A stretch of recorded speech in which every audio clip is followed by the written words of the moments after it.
مولانا صاحب میں آپ کی توسط سے ایک سوال پوچھنا چاہتا ہوں کہ شب برات کے حوالے سے آپ نے فرمایا کہ آس پڑوس کے کوئی اگر کھانے کی چیز دے تو اسے کھا لینا چاہیے، تو اس طرح دوسرے تہواروں کے مواقع پر بھی جیسے 10 محرم یا کچھ اور تاریخیں یا بڑی 11ویں اور 13ویں اور یہ کنڈے کے اس موقع پر بھی اگر کوئی چیز آ جائے تو اس کو کھایا جا سکتا ہے؟ آپ کا سوال جو ہے نا اس میں ذرا پیچیدگی ہے. کچھ تو ایسے کھانے ہیں کہ وہ لوگ صرف خاص خاص دنوں میں پکاتے ہیں. وہ دن بے شک شریعت میں اس لیے مقرر نہیں کیے گئے، مگر وہ کھانا جو ہے نا صرف کہ خاص دنوں میں پکایا گیا یا اس پر قرآن مجید پڑھ دیا گیا، اس سے حرام نہیں ہوتا.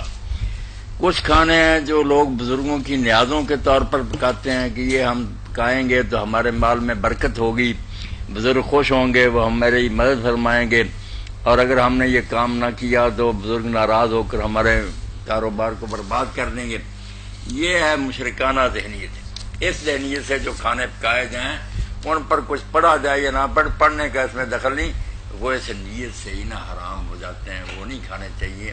اس سے ان کی شرکیہ باتوں کی تائید ہوگی. یہ فرق رکھنا چاہیے کہ جو عام نظر و نیاز ہے وہ اور ہے، جو مشکل حل کرنے کے لیے لوگ دیتے لیتے ہیں نا وہ نہیں ٹھیک. جی عام تہواروں پر جو پکاتے ہیں کھانے ان کے کھا لینے میں کوئی حرج نہیں. اگر کسی نے بھیجا تو نفرت نہ کریں، نہ اس کو پھینکیں.